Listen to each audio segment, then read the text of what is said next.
तो hello guys, welcome back to our channel crazy three. तो काफ़ी लोगों ने बहुत सारे सवाल पूछे थे रिलेटेड टू माय प्रेगनेंसी, लेकिन आप लोगों को भी पता है कि प्रेगनेंसी के कुछ वीक्स जो होते हैं वो जापे के होते हैं। जापा इन सेंस कि जैसे न्यू मॉम होती है तो उसे एक्स्ट्रा केयर की ज़रूरत होती है, बेबी को केयर की ज़रूरत होती है। तो कोई ना कोई आता है, जैसे मेरी बुआ सास आई थी या नंद आती है, मेरी बुआ सास आई थी केयर करने के लिए। तो वो केयर करती हैं, तो उस बीच इतना वीडियोज़ बनाना अलाउड नहीं होता है। प्लस उस बीच बहुत सारी रिस्ट्रिक्शंस होती हैं, प्लस बच्चे न्यू मॉमी होने के कारण न्यू बच्चे का बहुत सारा काम होता है। तो वीडियो बनाना पॉसिबल नहीं था। अभी भी बेटू सो रहा है, तो इस वजह से मैं वीडियो बना पा रही हूँ। कितने वो सो रहा है इतने मैं वीडियो बना देती हूँ, क्योंकि काफ़ी लोगों ने जनरली एक सवाल पूछा था कि मैंने नॉर्मल या सी सेक्शन, मेरी कौन सी डिलीवरी थी और मैंने वो चूज़ क्यों की। तो काफ़ी लोगों को पता ही है कि मेरा सी सेक्शन हुआ है।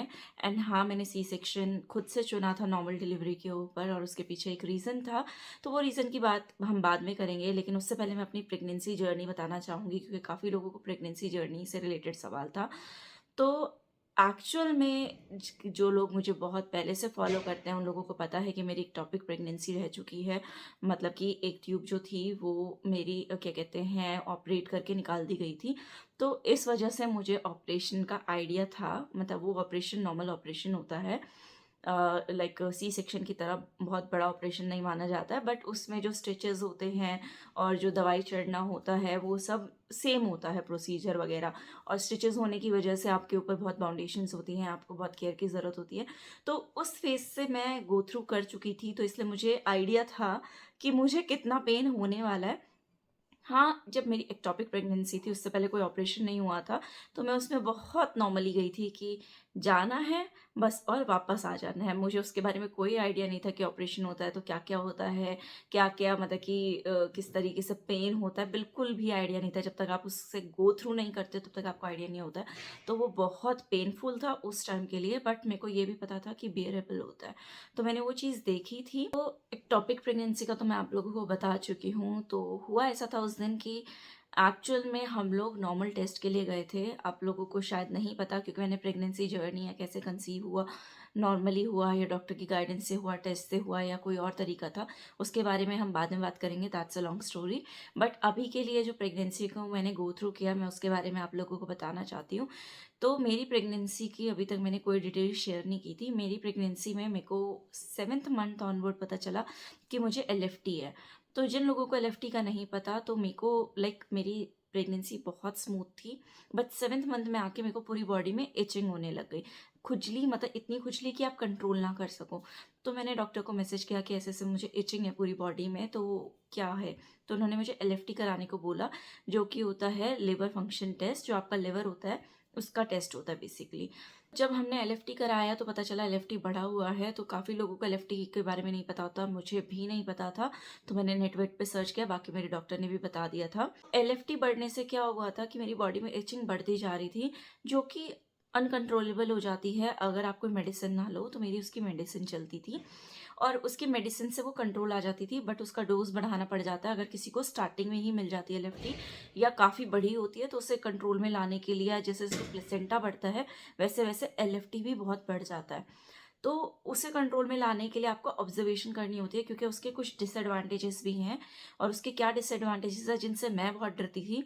सबसे पहला डिसएडवांटेज होता है कि एलएफटी में क्या होता है, स्टिल बर्थ के चांसेस होते हैं कि आपके बेबी के मूवमेंट का बहुत ध्यान रखना पड़ता है। वो तो हर किसी को रखना पड़ता है, बट एलएफटी पेशेंट को ज़्यादा ध्यान रखना पड़ता है बेबी मूवमेंट का, कि बेबी मूव कर रहा है वगैरह। सेकेंड, उसकी डिलीवरी जल्दी करानी पड़ती है। उसकी डिलीवरी जल्दी कराने का रीज़न ये है कि बेबी जो होता है वो जो मेकोनियम पास करता है, तो वो पेट में ही पास कर सकता है जल्दी। लाइक वो 40 वीक्स के बाद करता है जनरली पास, जब आपका मतलब कि जो एक्सपेक्टेड ड्यू डेट है वो नियर होती है या अप्रॉक्स उससे क्रॉस कर जाती है, तो ही होता है कि बच्चा पेट में पॉटी कर देगा। बट मेरे केस में एलएफटी में क्या होता है कि 36, 37, मैक्स 38 वीक्स, मतलब 38 वीक्स को क्रॉस नहीं करने देते, क्योंकि मुझे डॉक्टर ने कहा था गाइडलाइंस के हिसाब से 37 वीक्स के बाद आपको कभी भी डिलीवरी करा लेते हैं, क्योंकि एलएफटी की वजह से बेबी अगर पॉटी पास कर देता है पेट में, तो वो पॉटी बहुत ही ज़्यादा लाइक हार्मफुल होती है बेबी के लिए, क्योंकि वो उसे क्या कहते हैं इनहेल ना कर ले, जो कि बच्चे के लंग्स में जाके या उसे प्रॉब्लम करती है। मैं डॉक्टर नहीं हूँ तो मुझे इतना ज़्यादा डिटेल नहीं पता। जिसे एलएफटी प्रॉब्लम होती है वो डॉक्टर ही उसे बता देते हैं कि जनरली क्या प्रिकॉशंस हैं, क्या क्या दिक्कतें आ सकती हैं। तो मैं बस अपना एक्सपीरियंस शेयर कर रही हूँ, मैं डॉक्टर नहीं हूँ, जो मेरे साथ हुआ मैं बस वो एक्सप्लेन कर रही हूँ। तो एलएफटी की वजह से मैं टेंशन में रहती थी कि मतलब कि डिलीवरी हो जाए बेबी की, जब भी एक मतलब कि हो। मेरे को ऐसा दिमाग में बिल्कुल भी नहीं था कि मुझे नॉर्मल डिलीवरी चाहिए, मुझे सी सेक्शन चाहिए। मेरे को ये था कि जैसा भी हो बस बेबी ठीक हो। मुझे ऐसा कुछ नहीं है कि नॉर्मल डिलीवरी के लिए मैं एंड तक वेट करूंगी, बेबी को कोई दिक्कत ना हो। तो I was ready for C section. मुझे ऐसा कुछ नहीं था कि मुझे नॉर्मल डिलीवरी चाहिए, जैसे मैंने काफ़ी जनरली लड़कियों के दिमाग में देखा है या मेरे आसपास जो भी प्रेग्नेंट होते हैं उन सबका यही होता है, नॉर्मली हो जाए, नॉर्मली हो जाए, नॉर्मली हो जाए, और सी सेक्शन से उन्हें घबराहट होती है। मुझे ऐसा बिल्कुल भी नहीं था कि मुझे सी सेक्शन से घबराहट थी, क्योंकि मैं एक टॉपिक में वो चीज़ झेल चुकी थी, टाँके वगैरह और उनका पेन मुझे पता था उससे थोड़ा सा ज़्यादा होगा, या थोड़ा ज़्यादा क्या काफ़ी ज़्यादा होगा, लेकिन मेरे को पता था वो बियरेबल है। तो मुझे एज सच कुछ नहीं था कि मेरे को सी सेक्शन नहीं जाना, ऐसा कोई प्रॉब्लम नहीं था मुझे। तो मैंने अपने माइंड को इतना स्ट्रॉन्ग कर रखा था कि चाहे नॉर्मल हो चाहे सी सेक्शन हो, I am ready for both. तो मुझे ऐसी कोई दिक्कत नहीं है। तो उस वक़्त क्या हुआ कि एलएफटी बढ़ने की वज़ह से मुझे हर हफ़्ते टेस्ट के लिए जाना पड़ता था, क्योंकि एलएफटी को रिकॉर्ड रखना बहुत ज़रूरी था। मुझे पूरे जो मेरा स्टमक एरिया था उस पे बहुत ज़्यादा इचिंग प्लस स्किन को कहते हैं ना जली-जली सी हो जाना, और पूरा रैश टाइप हो रखा था। पूरा पेट मतलब रैशेज़ से भरा हुआ था। तो वो चीज़ थी, और जो कि बढ़ रहा था लेकिन दवाइयों की वज़ह से कंट्रोल में था। तो जब 36 वीक्स हुए तो मैं डॉक्टर के पास जनरली बस चेकअप के लिए गई थी। और वो चेकअप इसलिए गई थी क्योंकि एलएफटी का चेकअप कराना था, और एलएफटी थोड़ा सा बढ़ा हुआ था। तो मैं जनरली डॉक्टर के पास चेकअप के लिए गई थी। मैंने उन्हें रिपोर्ट दिखाई, तो उन्होंने जैसे मेरा स्टमक एरिया देखा और वो बहुत ज़्यादा इचिंग और वो रैश टाइप था, तो उन्होंने मुझे कहा कि तुम एक बार सीटीजी करा लो। आई गेस सीटीजी था, इतने टर्म्स मुझे पता नहीं है मेडिकल के। तो उसमें क्या होता है, बेबी की मूवमेंट देखी जाती है। तो मुझे फ्रूटी पिलाई गई थी और मुझे बेबी की मूवमेंट देखने को बोला था, और 20 मिनट के लिए वो चला था आई गेस, और 20 मिनट में मुझे एक भी मूवमेंट फील नहीं हुई थी।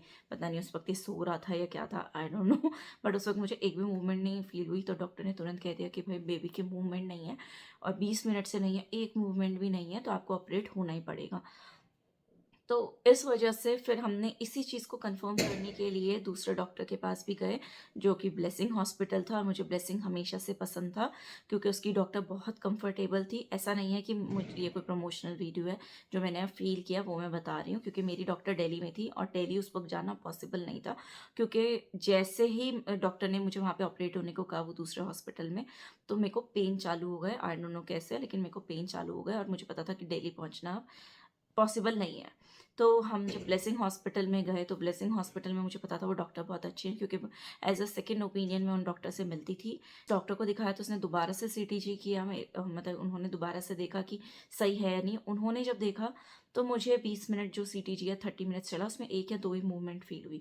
तो उन डॉक्टर ने भी यही कहा कि खुशबू ऑपरेट तो आज करना ही पड़ेगा। और तब मुझे 36 वीक 3 डेज़ हुए थे, मतलब कि मेरी प्रेगनेंसी में अभी पूरा मंथ बाकी था। मंथ तो नहीं कह सकते, बट एटलीस्ट 3.5 वीक्स बाकी थे, क्योंकि मेरी एक्सपेक्टेड ड्यू डेट थी 21 Jain and he was born on 28 Jain. तो इसलिए मेरा अभी काफ़ी टाइम बाकी था। तो डॉक्टर ने मुझे कहा कि खुशबू आज ही ऑपरेट होना पड़ेगा, now it's your choice, you have to go for normal delivery या सी सेक्शन। तो मुझे पेन काफ़ी नॉर्मल थे स्टार्टिंग में, तब मैं ऐसा था कि नॉर्मल के लिए ट्राई कर लो। डॉक्टर ने भी कहा ठीक है नॉर्मल के लिए ट्राई करते हैं, बट आपकी डिलीवरी बहुत पहले हो रही है टाइम से, और हम रिस्क नहीं लेंगे, तो हम वेट करेंगे नॉर्मल डिलीवरी के लिए, लेकिन उसके चांसेस 50-50% है। लाइक आपको हो भी सकती है लेकिन नहीं भी हो सकती है, और होने के भी चांसेस इसलिए हैं क्योंकि अब baby weight is around 2.5 kg। तो अगर बेबी का वेट कम है तो इट्स ईजियर कि नॉर्मल डिलीवरी हो जाए, लेकिन बेबी का वेट हैवी होता तो नॉर्मल डिलीवरी के बिल्कुल चांस नहीं थे मुझे। तो जब जैसे ही डॉक्टर ने मुझे कहा खुशबू सोच ले, क्योंकि जिस हिसाब से उन्होंने मेरी शक्ल देखी थी, तो उन्होंने कहा कि खुशबू तुझसे नॉर्मल मतलब मेरे को नर्स ने देखा था ना, तो वो भी मुझे बोल के गई कि खुशबू तुमसे नॉर्मल डिलीवरी के लिए तो नहीं होगा पेन, मतलब कि लाइक दर्द नहीं सहा जाएगा तुमसे। तो फिर मेरे को दिमाग में वो था, मैंने कहा मतलब कि कुछ कह रहे हैं तो सोच के कह ही रहे होंगे। फिर जब डॉक्टर ने मुझे देखा तो उसने भी यही कहा, खुशबू तुमसे ये पेन नहीं झेले जा रहे तो तुम नॉर्मल डिलीवरी का कैसे वेट करोगी? तो तुम देख लो, अभी रात के 12 बज रहे हैं, हम घर चले जाएंगे, उसके बाद मत बोलना कि मेरे को ऑपरेट कर दो। तो अभी से डिसीजन ले लो, क्योंकि you have to wait at least 6 to 7 hours, और उसके बाद भी चांसेस 50-50% ही हैं। वी कांट प्रॉमिस कि आपको नॉर्मली होगी। तो उसके बाद जब मैं वापस आई तो मेरी मदर इन लॉ और मेरे हस्बैंड मेरा वेट कर रहे थे मोनू। तो उन्होंने मुझसे पूछा, तो मैंने कहा ऐसे ऐसे डॉक्टर ने कहा है कि डिसाइड कर लो, 50-50% चांसेस हैं, लेकिन अब आपके हाथ में नॉर्मल के लिए उसके लिए। तो मैंने कहा नॉर्मल के लिए देख लेते हैं, अगर मेरे को भी बियरेबल है पेन। तो जैसे ही डॉक्टर गई हैं, उन्होंने गाड़ी निकाली होगी, वो गई होंगी, मुश्किल से 10 मिनट ही हुए होंगे, मेरे को नहीं बियर हुआ पेन। एंड उसके बाद मैंने तुरंत फ़ोन करवाया, मैंने कहा फ़ोन करो, मेरे को सी सेक्शन से कोई प्रॉब्लम नहीं है। फिर मेरे मदर इन लॉ और मेरे हस्बैंड बहुत सपोर्टिव थे। जब उन्होंने मुझे रोते हुए देखा, मेरी हालत देखी, तो वो समझ गए कि 7-8 घंटे वेट करना इसके लिए पॉसिबल नहीं है, और उसके बाद भी 50-50% चांसेस हैं, और अगर ये बियर कर सकती है तो हमें कोई प्रॉब्लम नहीं है उस चीज़ से। एंड मतलब कि मैं उन लेडीज़ के लिए हैट्स ऑफ कहना चाहती हूँ जो नॉर्मल डिलीवरी के लिए वो 7 to 8 आवर्स, या कईयों को और भी ज़्यादा आवर्स लगते हैं, कईयों को 2-3 आवर्स भी लगते हैं, बट मैंने शायद वो 1 आवर पेन झेला था। एंड बियरेबल नहीं था। मतलब कि मैं कहती हूँ कि अगर मैं वो 7-8 घंटे झेल जाती ना, तो मैं नहीं रहती। बिल्कुल इतना पेन, लाइक मेरे को ऐसा लगता ही नहीं है कि कोई वो नॉर्मल डिलीवरी का पेन झेल सकता है। मुझे वो सी सेक्शन, इनफैक्ट मुझे जो सी सेक्शन को मैंने गो थ्रू किया, मुझे पता है सी सेक्शन बहुत टफ होता है। लोगों के लिए अलग-अलग एक्सपीरियंस रहता है सी सेक्शन का, कि कईयों को बहुत ज़्यादा सेंसिटिव स्किन होती है तो उन्हें बहुत पेन होता है। कईयों की इतनी सेंसिटिव स्किन नहीं होती है तो उन्हें ज़्यादा पेन नहीं होता है। बट मेरे लिए C section was very very easier than normal delivery. जो मैंने वो 1 घंटा पेन देखा था ना, मैं नहीं बर्दाश्त कर सकती थी। मुझे लगा सी सेक्शन बहुत ईजी है। इनफैक्ट मैं आज भी कहती हूँ कि मेरे लिए वो सी सेक्शन, जो मैंने सी सेक्शन की जर्नी देखी, वो बहुत ईजी है as compare to normal delivery. हाँ, लेकिन उसका ये फ़ायदा होता है कि अगर आप वो 7-8 घंटे पेन झेल लोगे, तो आपको जो 7-8 दिन, 9वें दिन टाँके कटते हैं सी सेक्शन के, तो वो 9 दिन नहीं झेलना पड़ेगा। बट उसमें पेन किलर्स चलती हैं, और उसमें क्या कहते हैं, आपको बेड रेस्ट चाहिए होता है, आपको टाँकों में पेन रहता है, आपको चलने में दिक्कत होती है, वो सब रहता है। आई एक्सेप्ट दैट, बट मेरे एक्सपीरियंस के लिए मुझे सी सेक्शन ईजी लगा as compare to normal delivery. And hats off to the womens जो नॉर्मल डिलीवरी के लिए वेट करती हैं, एंड उनसे ज़्यादा hats off to those womens जो नॉर्मल डिलीवरी के लिए वेट करती हैं और उसके बाद भी उनका सी सेक्शन होता है, तो उन्हें 2 टॉर्चर झेलने पड़ते हैं इकट्ठे। तो उनके लिए तो मेरी रिस्पेक्ट बढ़ गई, जो नॉर्मल डिलीवरी के लिए वेट करते हैं, और जो नॉर्मल प्लस सी सेक्शन हो जाता है उनका, तो वो तो मेरे लिए मतलब कि लाइक जैसा कि शाय के साथ हुआ था, तो मेरे लिए वो चीज़ सोचने में भी वो है कि मैं तो शायद वो एक्सेप्ट ही नहीं कर पाती खुद के साथ कि मैंने नॉर्मल के लिए वेट किया और उसके बाद भी सी सेक्शन हो गया। तो इसलिए मैंने तुरंत डिसीजन ले लिया था कि मेरे को सी सेक्शन, मतलब कि मेरे को कोई प्रॉब्लम नहीं है। तो इसीलिए मैंने चूज़ किया था सी सेक्शन। नॉर्मल के लिए डॉक्टर्स वेट करने को कह रहे थे। उसके अलावा जो मेरा एक्सपीरियंस रहा था, डॉक्टर ने क्या कहते हैं, मेरे को ना लाइक रात को डिलीवरी हुई थी, तो कोई भी रूम खाली नहीं था, तो मुझे एक कॉमन रूम मिला था। तो डॉक्टर ने कहा था 24 आवर्स के बाद ही हम रूम चेंज कर सकते हैं, क्योंकि 24 आवर्स तक हम पेशेंट को नहीं हिला सकते हैं। तो 24 आवर्स मेरे को हो गए थे, 24 की जगह आई गेस 28 आवर्स हो गए थे। तो डॉक्टर को ने कहा कि अब तुम रूम में शिफ्ट हो सकते हो, क्योंकि हमें एक प्राइवेट रूम चाहिए था। तो हमने प्राइवेट रूम में शिफ्ट किया, और क्या कहते हैं, प्राइवेट रूम में जाने के लिए लोग स्ट्रेचर पे जाते हैं। तो मेरे को पूछा गया कि आप नॉर्मल चल के जाओगे? मैंने कहा हाँ, मैं नॉर्मल चल के चली जाऊँगी। तो उन्होंने कहा ठीक है, ट्राई करो आप। और मैंने ट्राई किया, क्योंकि मुझे एक टॉपिक में वो चीज़ आती, मतलब कि थी बियरेबल मेरे से, और मुझे पता था एक टॉपिक में भी मैं एक दिन में चल ली थी। तो इससे थोड़ा सा ज़्यादा पेन और होता है, क्योंकि यहाँ पे 7 लेयर्स कटती हैं, तो इस वजह से मुझे थोड़ा ज़्यादा पेन था। बट सहारे की हेल्प से मैं एक रूम से जो दूसरा रूम थोड़ा सा 4-5 कमरे छोड़कर था, या 2-3 कमरे छोड़कर था, मैं वहाँ तक खुद पैदल चल के चली गई थी। तो डॉक्टर मेरे पास नेक्स्ट डे आई और उन्होंने मुझे कहा कि तुमसे नॉर्मल डिलीवरी का पेन तो नहीं झेला गया, लेकिन तुम बहुत स्ट्रांग हो, तुमने एक सी सेक्शन को, मतलब एक दिन भी तुम्हें कंप्लीट हुआ है, और तुम खुद चल के आ गई हो बिना स्ट्रेचर के। मैंने कहा हाँ। और जैसा कि मतलब कि हॉस्पिटल में भी यही हुआ था कि मैं आराम से वॉक कर पाई थी, मैं आराम से वॉक कर रही थी। डॉक्टर ने मुझे 24 घंटे के बाद बोल दिया था, आपको भी बोल, जो सी सेक्शन को गो थ्रू करते हैं उन्हें पता ही होगा, कि वो करवटें बदलने के लिए बार बार कहते रहते हैं कि आपको करवटें बदलनी है, और हेल्प से बदलो या बिना हेल्प के बदलो, इट्स योर चॉइस। तो मैंने खुद से बदलना शुरू कर दिया था वो 24 घंटे के अंदर ही, क्योंकि आपको पेन किलर्स दी जाती हैं, तो दर्द रहता है नो डाउट, क्योंकि वो पेन किलर्स स्ट्रांग होती है, बट इतनी स्ट्रांग भी नहीं होती हैं कि आपको पेन ना पता चले। तो पेन पता चलता है, जब आप चेंज करते हो तो बहुत दर्द होता है, बट अगेन मेरे लिए वो दर्द बियरेबल था। तो सी सेक्शन से तो मुझे इतना डर नहीं था, लेकिन जो मेरे साथ इंसिडेंट इक्टोपिक प्रेगनेंसी में भी हुआ था और मुझे पता था कि वो वापस रिपीट होगा यहाँ पर, तो उस चीज़ से मेरे को ज़्यादा डर था सी सेक्शन में, कि आपके जो ये जितने भी ऑपरेशन होते हैं इक्टोपिक प्रेगनेंसी या सी सेक्शन, ये बिना बेहोश के आपको किए जाते हैं। तो मेरे को भी ये बिना बेहोश किए इक्टोपिक प्रेगनेंसी के लिए मेरे को मतलब कि लगाया था इंजेक्शन, जैसे कि बॉडी लोअर पार्ट सुन हो जाता है। बट जैसे ही लोअर पार्ट सुन किया उन्होंने, तो मुझे एंग्जाइटी की वजह से, जैसा कि लोगों को पता है कि मेरे को काफ़ी टाइम पहले एंग्जाइटी हुई थी, अब मैं रिकवर कर चुकी हूँ, बट एंग्जाइटी तब रिपीट होती है जब आपको कुछ ऐसा ट्रिगर करे जो कि आप बर्दाश्त ना कर सको। तो वहाँ पे भी क्या हुआ, जब मेरे को सुन किया गया था एक टॉपिक प्रेगनेंसी में, तो मेरे को एंग्जाइटी ट्रिगर हुई और मेरे को ऐसा हो गया था कि सांस लेना मुश्किल हो गया है मेरे से, लाइक मतलब कि सांस नहीं लिया जा रहा, और मैंने ऑपरेशन कराने से मना कर दिया। मैंने हाथ पैर जो थे वो मारने शुरू कर दिए कि मैं ऑपरेशन करने ही नहीं दूंगी। तो उन्होंने मुझे बेहोश किया। बट यहाँ पर क्या था कि आप जो सी सेक्शन में होता है, बेबी भी इन्वॉल्व रहते को बेहोश नहीं कर सकते थे।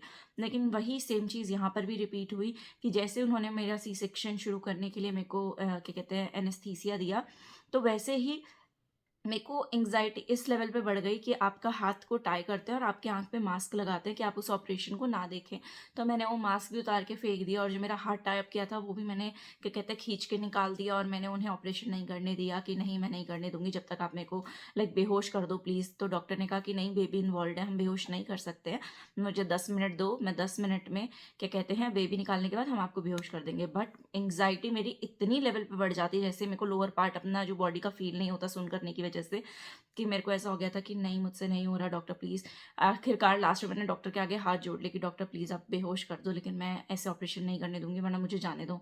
तो डॉक्टर को एट लास्ट मुझे सुन करना पड़ा। तो मेरी एंग्जाइटीज़ क्या कहते हैं, जब भी मेरे मतलब कि बॉडी पार्ट को सुन किया जाता है, जो कि मैंने एक टॉपिक में भी देखा था, वो चीज़ मेरे साथ दोबारा रिपीट हुई। डॉक्टर के लिए वो ऑपरेशन करना मुश्किल हो गया था, क्योंकि क्या कहते हैं आपको बेहोश नहीं कर सकता। मुझे नहीं पता उन्होंने मुझे कैसे बेहोश किया और क्या प्रोसीजर फॉलो किया। बाद में जब डॉक्टर आई ना, और जो आपको बेहोशी का इंजेक्शन देते हैं, आई डोंट नो उससे क्या कहते हैं, बड़बड़ाने का मन करता है, जो भी आपके मन में बात होती है वो बोलते हैं।